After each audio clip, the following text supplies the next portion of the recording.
असलामुअलैकुम की हाल चाल है ਤੁਹਾਡਾ ठीक ठाक हो ਤੁਸੀਂ ਸਾਰੇ कैसी तबीयत है ਤੁਹਾਡੀ ਸਾਰਿਆਂ ਦੀ ਅੱਲਾ ਕਰੇ ਤੁਸੀਂ ਸਾਰੇ ਹੱਸਦੇ ਰਹੋ ਤੇ ਬਸਦੇ ਰਹੋ ਤੇ ਮੈਂ ਹੱਥ ਵਿੱਚ ਸਟਿਕ ਫੜ ਕੇ ਇਸ ਤਰ੍ਹਾਂ ਤੁਹਾਡਾ ਖਿਤਾਬ ਕਰ ਰਹੀ ਹਾਂ ਕਿਉਂਕਿ ਜ਼ਰਾ ਟੇਬਲ ਤੇ ਮੇਰਾ ਕੋਈ ਮਸਲਾ ਹੋ ਰਿਹਾ ਸਟੈਂਡ ਦਾ ਤੇ ਖੜਾ ਨਹੀਂ ਪਿਆ ਹੁੰਦਾ ਇਹਦਾ ਪਤਾ ਨਹੀਂ ਕੀ ਇਹਦਾ ਕੋਈ ਪੇਚ ਵਿੱਚ ਹਿਲ ਗਿਆ ਹੋਵੇ ਮੈਂ ਕਿਹਾ ਚਲੋ ਇਸ ਤਰ੍ਹਾਂ ਹੀ ਫੜ ਕੇ ਥੋੜਾ ਜਿਹਾ ਸੈਲਫੀ ਨੂੰ ਉੱਪਰ ਕਰਕੇ ਤਾਂ ਬਣਾ ਲੈਂਦੀ ਹਾਂ ਮੈਂ ਤੇ ਮੈਂ ਅੱਜ ਬਚਪਨ ਦੀਆਂ ਯਾਦਾਂ ਦੇ ਹਵਾਲੇ ਦੇ ਨਾਲ ਜਿਹੜੀ ਮੈਂ ਗੱਲ ਕਰਨਾ ਚਾਹੁੰਦੀ ਹਾਂ ਉਹ ਹੁਣ ਨਾਯਾਬ ਕਿੱਸੇ ਹੁੰਦੇ ਜਾ ਰਹੇ ਨੇ ਜਿਹੜੀ ਜਿਹੜੀ ਅਸੀਂ ਯਾਦ ਸ਼ੇਅਰ ਕਰਨੇ ਆ ਕਿ ਜਿਸ ਜਗ੍ਹਾ ਵੀ ਮੁਹੱਲੇ ਵਿੱਚ ਕਿਤੇ ਕੋਈ ਬੱਚਾ ਹੁੰਦਾ ਸੀ, ਕੋਈ ਸ਼ਾਦੀ ਹੁੰਦੀ ਸੀ, ਕੋਈ ਮੰਗਣੀ ਹੁੰਦੀ ਸੀ, ਬਈ ਖੁਸ਼ੀ ਦੀ ਖਬਰ ਹੈ ਤੇ ਨਾਲ ਆ ਜਾਂਦੇ ਸਨ ਖਵਾਜਾ ਸਰਾ। ਅੱਜ ਕੱਲ੍ਹ ਉਹਨਾਂ ਨੂੰ ਕਹਿੰਦੇ ਨੇ ਖਵਾਜਾ ਸਰਾ, ਕਹਿੰਦੇ ਨੇ ਮੁਹੱਜ਼ਬ ਅੰਦਾਜ਼ 'ਚ ਉਹਨਾਂ ਨੂੰ ਪੁਕਾਰਨਾ ਚਾਹੀਦਾ ਬਿਲਕੁਲ ਬਿਲਕੁਲ ਠੀਕ ਹੈ ਕਿ ਉਹ ਵੀ ਇਨਸਾਨ ਨੇ ਸਾਡੀ ਤਰ੍ਹਾਂ ਦੇ ਉਹਨਾਂ ਉਹਨਾਂ ਨੂੰ ਕੀ ਕਹਿੰਦੇ ਨੇ ਇੱਜ਼ਤ ਦੇਣੀ ਚਾਹੀਦੀ ਹੈ।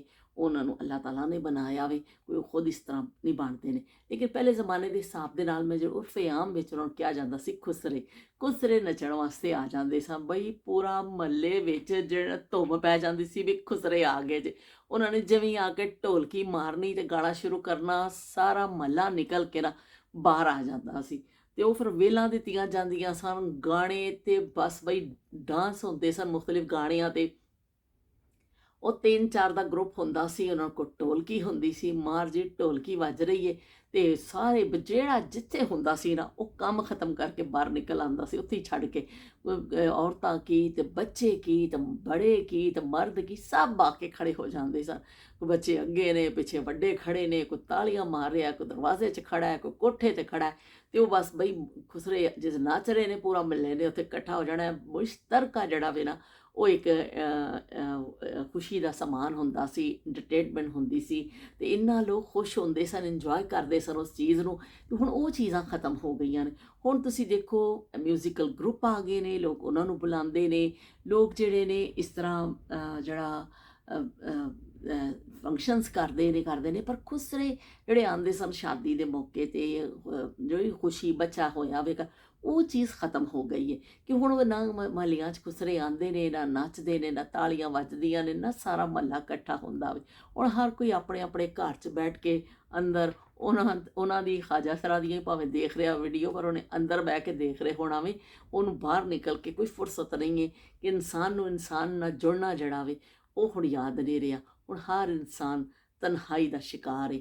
ਉਹ ਸਮਝਦਾ ਵੇ ਕਿ ਮੇਰੇ ਹੱਥ 'ਚ ਜਿਹੜੀ ਇਹ ਚੀਜ਼ ਹੈ ਨਾ, ਇੰਨਾ ਕੁ ਛੋਟਾ ਜਿਹਾ ਬੰਬ ਮੈਂ ਫੜਿਆ ਹੋਇਆ, ਬਸ ਇਹੀ ਮੇਰੀ ਦੁਨੀਆ ਵੇ, ਇਹੀ ਮੇਰੀ ਜ਼ਿੰਦਗੀ, ਇਹੀ ਮੇਰਾ ਮਾਂ ਵੇ, ਇਹੀ ਮੇਰਾ ਪਿਓ ਵੇ ਤੇ ਇਹੀ ਮੇਰੀਆਂ ਸਹੇਲੀਆਂ ਨੇ ਤੇ ਇਹੀ ਮੇਰੀ ਸਭ ਕੁਛ। ਮਤਲਬ ਜਿਹੜੀ ਜ਼ਿੰਦਗੀ ਹੈ ਨਾ ਉਹ ਆਏਗੀ। ਤੇ ਉਹ ਜ਼ਮਾਨੇ ਕਿੱਥੇ ਗਏ ਜਦੋਂ ਖੁਸਰਿਆਂ ਦੇ ਵੇਲਾਂ ਉਹ ਸ਼ਾਦੀ 'ਚ ਵੀ ਆਣੀਆਂ ਇਸ ਤਰ੍ਹਾਂ ਵੇਲਾਂ ਫਿਰ ਸਿਰ ਦੇ ਉੱਤੇ ਐਸਾ ਕਰਕੇ ਰੱਖ ਕੇ ਨਾ ਨੋਟ ਤੇ ਵੇਲ ਦਿੱਤੀ ਜਾਂਦੀ ਸੀ ਤੇ ਉਹ ਫਿਰ ਆ ਕੇ ਫਟਾਫਟ ਦੂਸਰੇ ਉਹਨੇ ਫੜਨੀ ਤੇ ਵੇਲ ਕੱਢੋ ਬਈ ਵੇਲਾਂ ਦੇਣੀਆਂ। ਤੇ ਲੋਕਾਂ ਨੇ ਫਿਰ ਜਿਸ ਘਰ ਜਾਂਦੇ ਸਨ ਉਹਨਾਂ ਕੋਲ ਕੱਪੜੇ ਉਹ ਦਿੰਦੇ ਸਨ ਲੋਕ, ਉਹਨਾਂ ਦਾ ਬੜਾ ਖਿਆਲ ਰੱਖਿਆ ਜਾਂਦਾ ਸੀ। ਸਾਡੇ ਵੱਡੇ ਬਜ਼ੁਰਗ ਕਹਿੰਦੇ ਸਨ ਕਿ ਅੱਜ ਤੱਕ ਅਸੀਂ ਤਾਂ ਉਸ ਗੱਲ 'ਤੇ ਅਮਲ ਕਰਨੇ ਆ ਕਿ ਇਹਨਾਂ ਦੀ ਬੜੀ ਇੱਜ਼ਤ ਕਰੋ, ਇਹਨਾਂ ਦੀ ਬਦਦੁਆ ਨਹੀਂ ਲੈਣੀ ਚਾਹੀਦੀ। ਸਾਡੀ ਅੰਮੀ ਇਹ ਕਹਿੰਦੇ ਸਨ, ਸਾਡੇ ਬੜੇ ਫੁੱਫੋ ਜੋ ਸਾਨੂੰ ਸਮਝਾਉਂਦੇ ਹੁੰਦੇ ਸਨ, ਇਹ ਕਹਿੰਦੇ ਸਨ ਕਿ ਇਹਨਾਂ ਦੀ ਬਦਦੁਆ ਨਹੀਂ ਲਈਦੀ। ਇਹਨਾਂ ਦਾ ਨਾ ਮਾਂ ਹੁੰਦਾ ਨਾ ਪਿਓ ਹੁੰਦਾ, ਇਸ ਤੋਂ ਇਹਨਾਂ ਦੀ ਬਦਦੁਆ ਨਾ ਲਵੋ, ਇਹਨਾਂ ਦੇ ਨਾਲ ਖੁਸ਼ ਅਖਲਾਕੀ ਨਾਲ ਪੇਸ਼ ਆਵੋ, ਜੋ ਚੀਜ਼ਾਂ ਮੰਗਦੇ ਦਵੋ। ਤੇ ਪਿੰਡਾਂ ਥਾਵਾਂ 'ਚ ਇਸ ਤਰ੍ਹਾਂ ਹੁੰਦਾ ਸੀ, ਆਟਾ ਦਾਣੇ ਇਹ ਚੀਜ਼ਾਂ ਦਿੱਤੀਆਂ ਜਾਂਦੀਆਂ ਸਨ। ਤੇ ਘਰ ਦੀ ਜਿਹਨਾਂ ਕੋਲ ਕਣਕ ਹੁੰਦੀ ਸੀ ਉਹ ਕਣਕ ਦਿੰਦੇ ਸਨ, ਜੋੜਾ ਲੈ ਕੇ ਜਾਂਦੇ ਸਨ ਖੁਸ਼ੀ ਦੇ ਮੌਕੇ 'ਤੇ ਵੇਲਾਂ ਵੀ ਸਮੇਟ ਕੇ ਜਾਂਦੇ ਸਨ, ਨਾਲ ਮਿਠਾਈ ਦਿੱਤੀ ਜਾਂਦੀ ਸੀ। ਪਰ ਐਵੇਂ ਕਿ ਸ਼ਹਿਰਾਂ ਵਿੱਚ ਫਿਰ ਆਟੇ ਦਾਣੇ ਦਾ ਤਾਂ ਨਹੀਂ ਹੁੰਦਾ ਸੀ, ਪਰ ਵੇਲਾਂ ਉਹਨਾਂ ਨੂੰ ਵਾਹਵਾ ਪੈ ਜਾਂਦੀਆਂ ਸਨ, ਜੋੜੇ ਛੋੜੇ ਉਹਨਾਂ ਨੂੰ ਮਿਲ ਜਾਂਦੇ ਸਨ ਤੇ ਲੋਕ ਬੜਾ ਉਹਨਾਂ ਦਾ ਖੁਸ਼ ਹੋ ਜਾਂਦੇ ਸਨ। ਤੇ ਸਾਡੇ ਮਹੱਲੇ ਵਿੱਚ ਬਹੁਤ ਦਫਾ ਸਾਰੇ ਉਹ ਪਤਾ ਹੀ ਨਹੀਂ ਚੱਲਦਾ ਸੀ ਉਹਨਾਂ ਨੂੰ ਕੌਣ ਖਬਰ ਦੇ ਦਿੰਦਾ ਉਹਨਾਂ ਨੇ ਕਿਹੜੀ ਚਿੜੀਆ ਰੱਖੀ ਹੋਈ ਹੈ, ਉਹਨਾਂ ਕੋਲ ਕਿਹੜਾ ਮੁਖਬਰ ਹੁੰਦਾ ਸੀ ਕਿ ਵੀ ਫਲਾਣੇ ਮਹੱਲੇ 'ਚ ਮੁੰਡਾ ਪੈਦਾ ਹੋ ਗਿਆ ਵੇ ਤੇ ਉਹ ਉੱਥੇ ਪਹੁੰਚ ਜਾਂਦੇ ਸਨ। ਸਾਰੇ ਫਿਰਦੇ ਰਹਿੰਦੇ ਸਨ ਸਾਰਾ ਦਿਨ, ਉਹ ਕਿਧਰੋਂ ਕਿਧਰੋਂ ਉਹਨਾਂ ਨੂੰ ਖਬਰ ਮਿਲ ਜਾਂਦੀ ਸੀ ਤੇ ਬਸ ਬਈ ਉਹ ਆ ਜਾਂਦੇ ਸਨ। ਤੇ ਬਈ ਨੱਚ ਨੱਚ ਕੇ ਟੱਪ ਟੱਪ ਕੇ ਉਹ ਖੁਸਰਿਆਂ ਦਾ ਜਿਹੜਾ ਸੀ ਨਾ ਟਾਈਮ ਕਿ ਜਿਹੜਾ ਸੀ ਲੁਤਫ ਅੰਦੋਜ਼ ਹੁੰਦੇ ਸਨ ਲੋਕ, ਉਹ ਖਤਮ ਹੋ ਗਿਆ ਵੇ। ਹੁਣ ਜਿਹੜਾ ਵੇ ਕਦੀ ਸੁਣਿਆ ਹੀ ਨਹੀਂ ਹੈ। ਮੈਨੂੰ ਬੜਾ ਦੁੱਖ ਹੁੰਦਾ ਵੀ ਫਿਰ ਉਹਨਾਂ ਵੱਲ ਦੇਖ ਕੇ ਕਿ ਉਹਨਾਂ ਦੀ ਜਿਹੜੀ ਹਾਲਤ ਹੈ ਕਿ ਵਿਚਾਰੇ ਭੀਖ ਮੰਗ ਰਹੇ ਨੇ, ਕਰ ਰਹੇ ਨੇ ਸਾਰੇ, ਉਹਨਾਂ ਨੂੰ ਰੋਜ਼ਗਾਰ ਨਹੀਂ ਮਿਲਦਾ। ਵਿਚਾਰੇ ਫਾਕਾ ਕਸ਼ੀ ਤੇ ਮਜਬੂਰ ਨਹੀਂ ਜਾਂ ਗਲਤ ਕੰਮ ਦੀ ਤਰਫ ਜਾਂਦੇ ਨੇ। ਤੇ ਫਿਰ ਉਹ ਇਹ ਕਿ ਇਹ ਸਾਡਾ ਸਭ ਲੋਕਾਂ ਦਾ ਕਸੂਰ ਹੈ ਉਹਦੇ ਵਿੱਚ। ਅਸੀਂ ਉਹਨਾਂ ਦੀ ਮਦਦ ਨਹੀਂ ਕਰ ਰਹੇ ਹਾਂ, ਅਸੀਂ ਉਹਨਾਂ ਨੂੰ ਇਸ ਹਾਲ ਤੱਕ ਪਹੁੰਚਾਉਣ ਵਾਲੇ ਹਾਂ।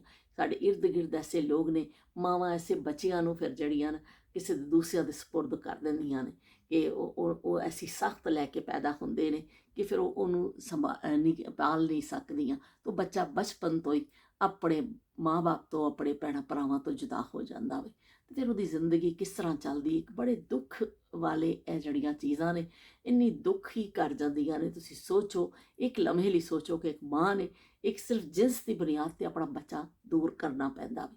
ਉਹ ਮਾਂ ਵੀ ਕਿੰਨੀ ਦੁਖੀ ਹੁੰਦੀ ਹੋਏਗੀ ਔਰ ਉਹ ਬੱਚਾ ਕਿਸ ਤਰ੍ਹਾਂ ਪਲਦਾ ਵੇ। ਅਤੇ ਫਿਰ ਉਹਨਾਂ ਦੇ ਬਸ ਉਹਨਾਂ ਦੇ ਜਿਸ ਤਰ੍ਹਾਂ ਉਹਨਾਂ ਦੇ ਵਿਚਾਰਿਆਂ ਦੇ ਹਾਲਾਤ ਹੁੰਦੇ ਨੇ, ਖਾਸ ਕਾਲੋਨੀਆਂ ਹੁੰਦੀਆਂ ਨੇ, ਖਾਸ ਲੋਕ ਹੁੰਦੇ ਨੇ, ਉਹਨਾਂ 'ਚ ਪਲਦੇ बढ़ਦੇ ਨੇ। ਅਤੇ ਉਹਨਾਂ 'ਚ ਫਿਰ ਇਸ ਤਰ੍ਹਾਂ ਹੀ ਹੁਣ ਆਪਣੀ ਗੁਜ਼ਰ ਵਰਨਾ ਪਹਿਲੇ ਉਹਨਾਂ ਦਾ ਸਿਸਟਮ ਬਹੁਤ ਅੱਛਾ ਸੀ ਕਿ ਜਾਂਦੇ ਸਨ, ਨੱਚਦੇ ਗਾਉਂਦੇ ਜ਼ਰੂਰ ਸਨ, ਤੁਹਾਨੂੰ ਤਫਰੀਹ ਮੁਹੱਈਆ ਕਰਦੇ ਸਨ, ਆਪਣਾ ਰੋਜ਼ਗਾਰ ਕਮਾਉਂਦੇ ਸਨ, ਘਰਾਂ ਨੂੰ ਚਲੇ ਜਾਂਦੇ ਸਨ। ਪਰ ਹੁਣ ਤੁਸੀਂ ਅਕਸਰ ਦੇਖੋ, ਮੈਂ ਵੀ ਜਾਂਦੀ ਹਾਂ ਹੈਦਰਾਬਾਦ, ਜਦੋਂ ਬਾਜ਼ਾਰ ਜਾਂਦੀ ਹਾਂ ਅਤੇ ਹੁਣ ਉਹ ਜਿਹੜਾ ਮੰਗਦੇ ਨੇ ਕਿ ਬਾਜੀ, ਅਤੇ ਵਿਚਾਰੇ ਇਸ ਤਰ੍ਹਾਂ ਮੰਗਦੇ ਨੇ। ਮੈਨੂੰ ਬੜਾ ਇਸ ਤਰ੍ਹਾਂ ਮੈਨੂੰ ਖੁਦ ਬਹੁਤ ਬੁਰਾ ਲੱਗਦਾ ਵੀ ਕਿ ਕਿੰਨੇ ਵਿਚਾਰੇ ਮਜਬੂਰ ਹੋ ਗਏ ਨੇ।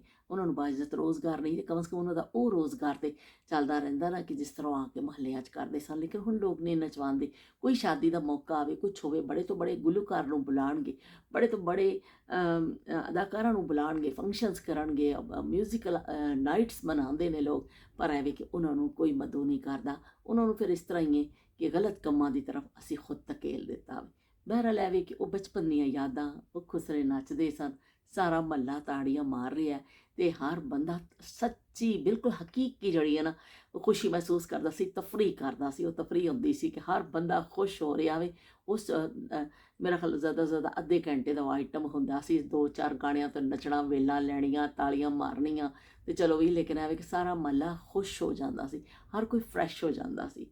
ਬਹਿਰਹਾਲ ਉਹ ਜ਼ਮਾਨੇ ਜਿਹੜੇ ਲੰਘ ਗਏ, ਹੁਣ ਨਹੀਂ ਆਉਣੇ।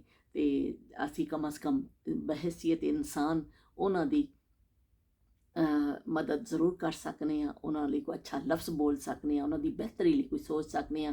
ਉਹਨਾਂ ਨੂੰ ਜੋਬਸ ਦੇਣ ਦੀ ਕੋਸ਼ਿਸ਼ ਹੋਣੀ ਚਾਹੀਦੀ ਹੈ। ਉਹ ਵੀ ਮਾਸ਼ਰੇ ਦੇ ਜਿਹੜੇ ਅੱਛੇ ਫਰਦ ਬਣ ਸਕਦੇ ਨੇ। ਅੱਲਾਹ ਤਾਲਾ ਨੇ ਪੈਦਾ ਕੀਤਾ, ਅੱਲਾਹ ਦੀ ਹੀ ਮਖਲੂਕ ਹੈ ਅਤੇ ਉਹਨਾਂ ਦੇ ਨਾਲ ਹਮਦਰਦੀ ਰੱਖਣੀ ਚਾਹੀਦੀ ਹੈ। ਮੈਂ ਚਾਹੁੰਦੀ ਹਾਂ ਵੀ ਮੇਰਾ ਤਾਂ ਬੜਾ ਸੰਜੀਦਾ ਗੱਲਾਂ ਵੀ ਕਰ ਲੈਂਦੀ ਹਾਂ, ਦੇਖੋ ਮੈਂ ਸੰਜੀਦਾ ਗੱਲਾਂ ਵੀ ਕਰ ਲੈਂਦੀ ਹਾਂ ਤੁਹਾਨੂੰ ਕਦੀ ਇਹਦੀ ਖੁਸ਼ ਕਰਨ ਵਾਸਤੇ। ਅਤੇ ਹੁਣ ਫਿਰ ਮੈਂ ਚਾਹੁੰਦੀ ਹਾਂ ਫਿਰ ਇਨਸ਼ਾ ਅੱਲਾ ਅਸੀਂ ਕਿਸੇ ਨਵੀਂ ਗੱਲ ਦੇ ਨਾਲ, ਨਵੀਂ ਯਾਦ ਦੇ ਨਾਲ ਆ ਜਾਵਾਂਗੇ ਤੁਹਾਡੀ ਖਿਦਮਤ ਵਿੱਚ। ਅਤੇ ਨਾਲ ਨਾਲ ਅਸੀਂ ਪਕਾਉਣੇ ਨੇ ਹੁਣ ਸਾਗ। ਕੱਲ੍ਹ ਇਨਸ਼ਾ ਅੱਲਾ ਮੈਂ ਦੇਖੋ, ਮੈਂ ਕੱਲ੍ਹ ਪਰਸੋਂ ਜਿੱਦਣ ਵੀ ਮੈਨੂੰ ਟਾਈਮ ਲੱਗਿਆ ਮੈਂ ਜਾ ਕੇ ਸਾਗ ਲੈ ਕੇ ਆਉਣਾ ਅਤੇ ਗੰਦਲਾਂ ਦਾ ਸਾਗ ਪਕਾਉਣਾ ਵੀ ਅਸੀਂ। ਅਤੇ ਹੁਣ ਫਿਰ ਅਸੀਂ ਚੱਲਦੇ ਹਾਂ ਅਤੇ ਅੱਲਾ ਹਾਫਿਜ਼ ਅਤੇ ਰੱਬ ਰਾਖਾ। ਅਤੇ ਜਾਂਦੇ ਜਾਂਦੇ यूं ही कोई मिल गया था, यूं ही कोई मिल गया था, सरे राह चलते चलते, सरे राह चलते चलते, यूं ही कोई मिल गया था, यूं ही कोई मिल गया था।